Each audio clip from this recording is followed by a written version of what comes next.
आप सभी का मंगल और नमस्कार। हम बार बार एक ही चीज़ कहते हैं जी, क्या करें जी। हमारे तो नज़दीक के लोग भी बड़े ऐसे हैं, वो भी ऐसे हैं, सब कुछ ऐसे हैं। लेकिन जैसे जैसे आप अगर भगवान के प्रति आपकी भक्ति बढ़ती जाएगी, आसक्ति बढ़ती जाएगी, तब आपको समझ में आएगा कि ये सब अपने अपने कर्मों के हिसाब से हैं, पूर्व जन्मों के हिसाब से। इन्होंने सब ने, आपने भी इनको त्रास दिया, ये भी अब आपको त्रास देने के लिए पैदा हुए हैं।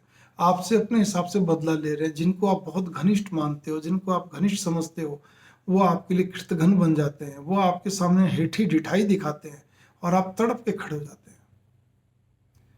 कई ऐसे हैं जो कि आपके साथ रहते हुए भी दोगली बात करते हैं, जिसको हम कहते हैं ना दोगली बात। आपके मुंह पे कुछ, उधर कुछ, फिर हाँ जी करेंगे, लेकिन कहते हैं ना, बतावे 9 गज फाड़े नहीं 2 गज। रिश्तेदार हों, नज़दीक के लोग हों, अपना परिवार हो, कुछ भी, अपना खून हो, तो मेरी आपसे सबसे हाथ जोड़ के प्रार्थना है, दुनिया जैसी थी ऐसी रहेगी, ऐसे ही चलता रहेगा। आप किसी को सुधार नहीं सकते, आप किसी को समझा नहीं सकते। ठीक है, एक बार हमें श्रीमद् भगवत गीता के हिसाब से हमें इस चीज़ पे अमल करना चाहिए कि एक बार समझाने का प्रयत्न करना चाहिए, क्योंकि हम गृहस्थी हैं। ये हमारा कर्तव्य है कि हम गृहस्थी हैं। अगर हम संसार के अंदर हैं, अपना कर्म कर रहे हैं, आजीविका का साधन, फिर ध्यान देना, अगर हम गृहस्थी हैं तो गृहस्थी सभी हैं, सन्यासियों की बात नहीं हो रही है। लेकिन साथ में अगर हम आजीविका कमा रहे हैं, अब एक 60 साल का आदमी नहीं कर रहा है, या 50 साल का जो भी है, किसी कारणवश वो कुछ भी नहीं कर रहा, घर पे रहता है, तो उसके लिए तो सबसे बढ़िया चीज़ है वो इन सब चीज़ों से भी मुक्त हो जाए, अपने आप को करे। कौन क्या बोल रहा है, क्या चल रहा है, क्या हो रहा है, आप करिए तो सही। मैं सच कहता हूँ, आपको आनंद आएगा, आपको आनंद आएगा। आप अच्छे अच्छे महात्माओं की वीडियो सुनिए, आपको आनंद आएगा। आप उन लोगों के समीप रहने की चेष्टा करें, लेकिन आजकल वो मालूम नहीं पड़ता। कोई नहीं, आप अपने समीप रहिए। आपसे बड़ा सज्जन कौन? कोई नहीं है। आप अपनी आत्मा में टटोले तो सही। हम कहते हैं भगवान राम जी हमारे अंदर हैं, भगवान हमारे अंदर है, तो भगवान क्या सज्जन नहीं है? सज्जनों के सज्जन है, महासज्जन है, देवों के देव महादेव है, शिव ही सदगुरु है। फिर तो आप टटोलिए अपने को, आत्मसात करिए, भगवत भाव रखते हुए आप अपने कर्म के प्रति सचेत रहिए। कुछ देखिए, इसमें टाइम बहुत लगेगा। हो सकता है ये जन्म भी आपका निकल जाए प्रयास करते करते, और कई जन्म और लग जाएं। लेकिन एक बार अगर आपने प्रयास शुरू कर दिया, तो अगले जन्म में जहां आपका प्रयास रुका, वहां से वापस शुरू होगा। आपको उतनी मेहनत फिर नहीं करनी पड़ेगी।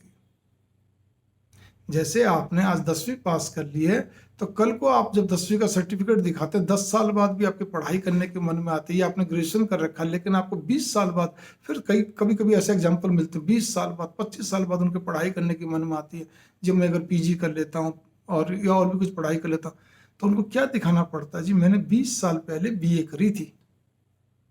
ये लीजिए, मैं 83 ग्रेजुएट हूँ, तो मैं आज मैं अगर और पीजी करना चाहता हूँ, मैं सिंपल ग्रेजुएट हूँ, साइकोनॉट, तो मैं वो सर्टिफिकेट दिखा के अभी पीजी में एडमिशन ले सकता हूँ, क्योंकि पढ़ाई के लिए कोई रोक नहीं है। तो वही चीज जीवन का है कि हम जैसे ही, क्या कहते हैं, अगला जन्म जब भी हमें मानव जीवन मिलता है, फिर ध्यान देना, इस बीच में कई जन्म और भी हो सकते हैं। हम जानवर, पशु, पेड़ पौधे, चेतन, किसी में जा सकते हैं। लेकिन जैसे ही हम मानव जीवन में आते हैं, हमारा जीवन वहां से शुरू होता है जहां हमने बीए करी हुई होती है, जहां हमने छोड़ा होता है।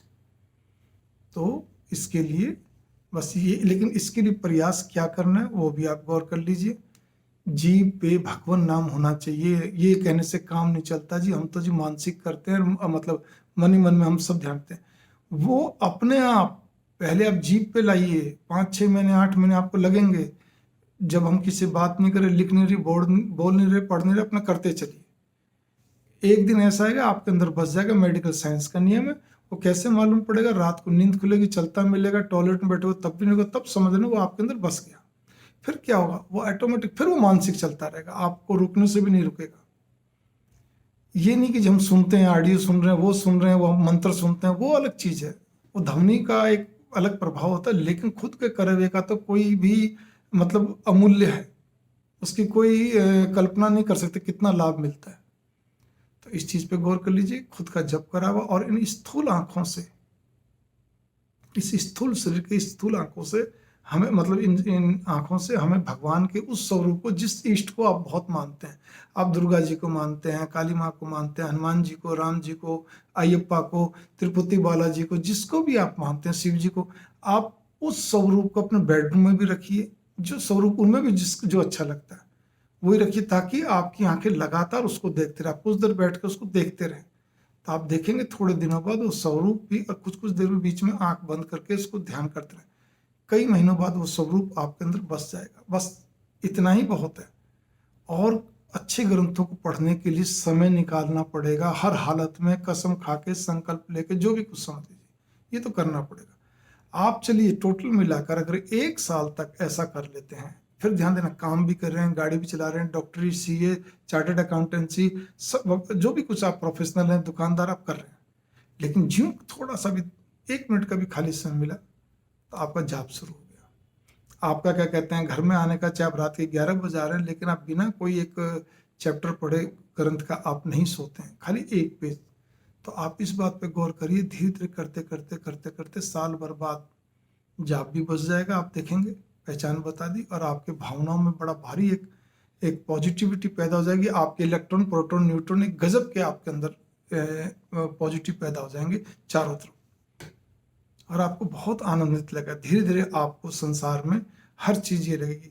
फिर ध्यान दीजिएगा इस बात को लेकर कि प्रयास हमें करना पड़ेगा, किसी से पूछने की जरूरत नहीं है। पूछोगे तो यटबट हो जाएगा, किंतु परंतु हो जाएगा, फिर हम उलझ जाएंगे, फिर रख जाएंगे, फिर हम बिदक जाएंगे, बहक जाएंगे, विचलित हो जाएंगे। मत करिए। इसी के साथ ही मंगल कामना।